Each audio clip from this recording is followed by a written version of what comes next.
The jail is old and ruinous. My cell was cold, and for 2 days very damp. The windows were too crazy to exclude the wind, and for 2 nights and one day I was very uncomfortable.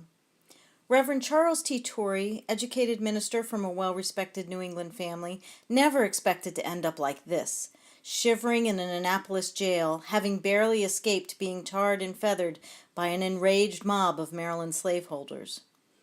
Sharing the dank space with him were a pitiful group of 13 of God's children, men, women, children, even 2 babies.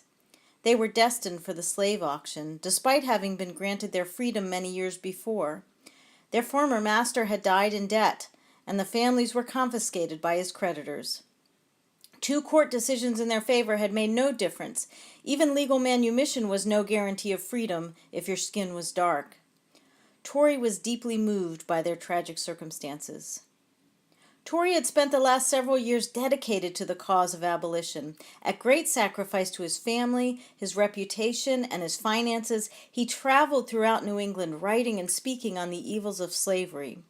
Frustrated with the tepid response of white congregations, in the last month he had become reinvigorated while attending African American churches in Washington, D.C., where he was working as a correspondent for several abolitionist newspapers. He wrote to his wife of the rejuvenation he felt in the communion of saints of black worshipers.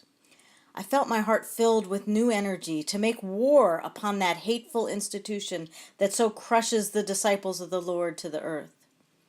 He traveled to the Maryland state capitol in January of 1842 to report on a slaveholders' convention being held there. His reputation preceded him. Delegates recognized him as he took notes in the gallery. Ejected from the proceedings and attacked in the streets, his incarceration with black prisoners was intended as a final insult. But Charles Torrey was not insulted. Instead, he experienced a spiritual epiphany. In that moment, he felt a kinship with his fellow prisoners, unjustly condemned into a life of bondage.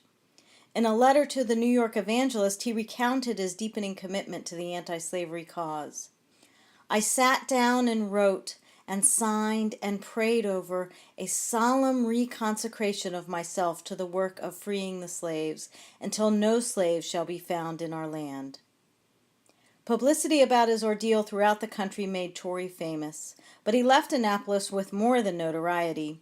He returned to the nation's capital with heightened determination. He would not wait for hearts or legislation to change. He would deliver his enslaved brothers and sisters from captivity, whatever the cost. No matter what the laws might say, it was no crime, Torrey believed, to rescue those who were so cruelly robbed of their freedom. It would be a crime and a sin not to.